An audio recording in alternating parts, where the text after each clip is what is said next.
I moved into the house last fall, a little cottage at the edge of town, tucked behind a curtain of pine trees and wrapped in silence. It was cheap, quiet, and came with just enough creaks in the floorboards to feel lived in, but not haunted. I was grateful for that. I needed peace. It was the first place I'd ever had to myself.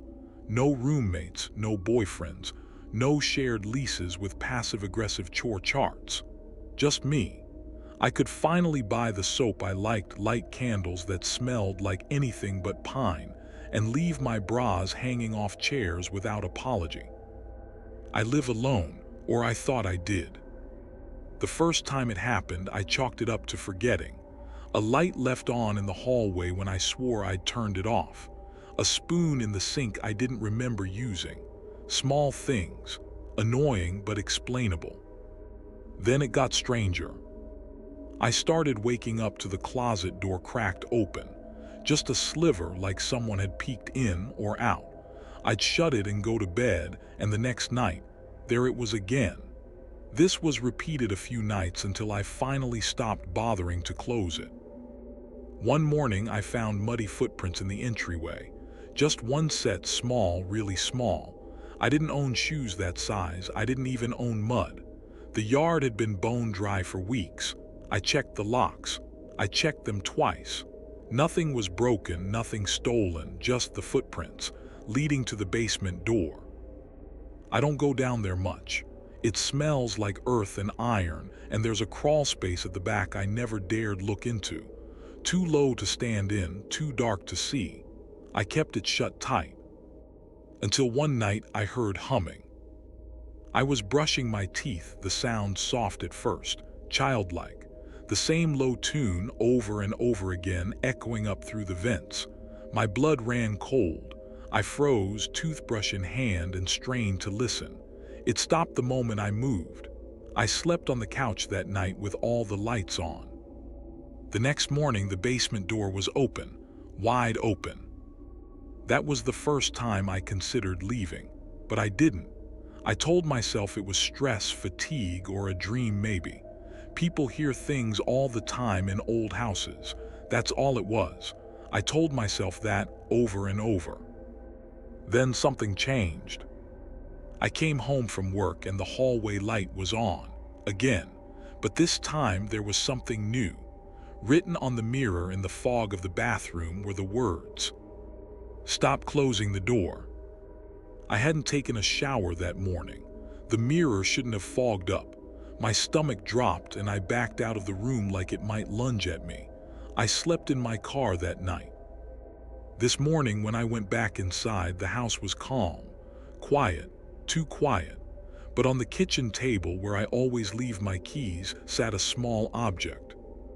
A child's tooth, still red at the root. I didn't call the police. I should have, I know that, but what would I have said? Hi, yes, someone might be living in my walls and left a baby tooth on my table. Oh, and they write messages in fog and hum lullabies through the vents. I'm sure they would have rushed right over. So instead, I threw the tooth in the trash, grabbed the flashlight I kept in the junk drawer, and went down into the basement. The air down there is always colder than it should be.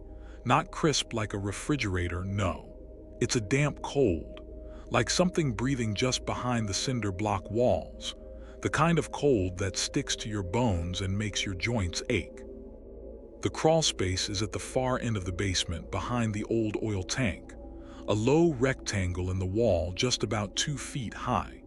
It used to be covered with plywood, nailed in haphazardly, but that morning, it was open, or rather peeled back.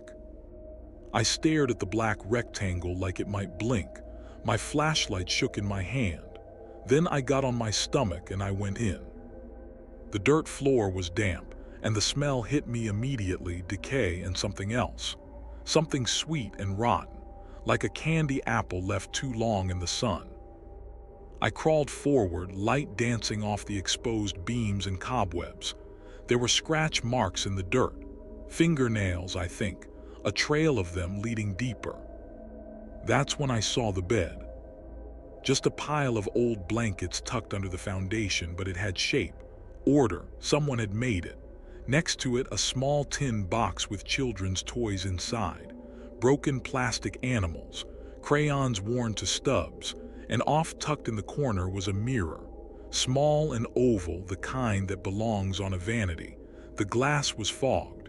I wiped it and nearly shat myself. There was a face behind me. Pale, small, childlike, but wrong. The proportions weren't right. The eyes were too big, too glossy, and too still. The mouth was open, but no breath came out. I turned, my flashlight flickered. Nothing, just dirt. I crawled backward fast enough to scrape my elbows raw. I slammed the plywood back over the entrance, nailed it shut with shaking hands, and haven't gone down since. But now I hear them every night. 2 sets of footsteps, one light, one heavy. And sometimes, when I lie very still, pretending to sleep, I hear breathing under the floorboards, right beneath my bed. And the worst part, last night I found another message on the bathroom mirror. Are you my new sister? I don't sleep anymore. I try, I really do. But the breathing is louder now, closer. It's no longer under the floorboards, it's in the walls. Sometimes I hear it crawl past my headboard and the drywall gives a soft crack as something shifts inside. Last night the hallway light turned on by itself, then off, then on again. Click, click, click, like it was deciding. I finally called someone, not the cops. I know I should have, but I didn't. I found a guy online. His name was Darren, and he said he specializes in hard-to-explain problems. I didn't care how insane that sounded. I just needed someone else, anyone, to be inside this house with me. Darren showed up this morning with a suitcase full of gear and a face that looked like it had seen too much already.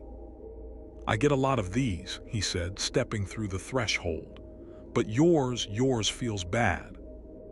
I agreed and began explaining what was happening, the door, the crawl space, the tooth, all of it. But he didn't respond much, just nodded and started scanning the place, room by room, EMF meter in hand, a little recorder clipped to his jacket. I followed him, too afraid to be alone in any room, even my own. After 2 hours of nothing, Darren paused outside the basement door. He looked at it and then at me. You said the face was down there. I nodded nervously and he opened the door. The smell hit us like a wall, damp, sweet, foul. Something's dead down there, he muttered. I wanted to run, but he flicked on his shoulder lamp and descended. I stood at the top of the stairs, cold sweat running down my back. A minute passed, then another. I called out, Darren. No answer. Just a sound. It wasn't Darren and it wasn't footsteps, it was dragging, like something was being pulled slowly across the dirt floor. I backed away, not realizing I was holding the doorknob so tight my knuckles went white. I called for Darren to come back in one last hopeful attempt, and a voice floated up from the dark. But it was Darren. It was weak and quiet, like a child's voice. We're not finished playing. Then the basement light flickered, and I heard giggling as something ran off out of view. I slammed the door shut, and I haven't opened it since. That was 3 days ago. The door to the basement is nailed shut now. I hear scratching from the other side sometimes. And sometimes I hear Darren's voice whispering through the vent, telling me to let him out. But it's not him. I know that. It can't be.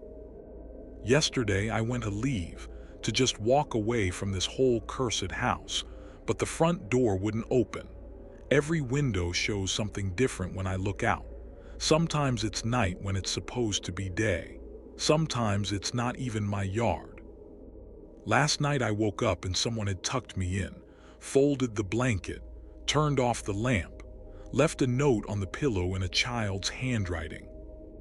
Play with us. And this morning I could hear them again. The footsteps, walking in sync with me just behind the walls. One light, one heavy, and a third pair that sounded like boots. And now, I can hear breathing behind my mirrors.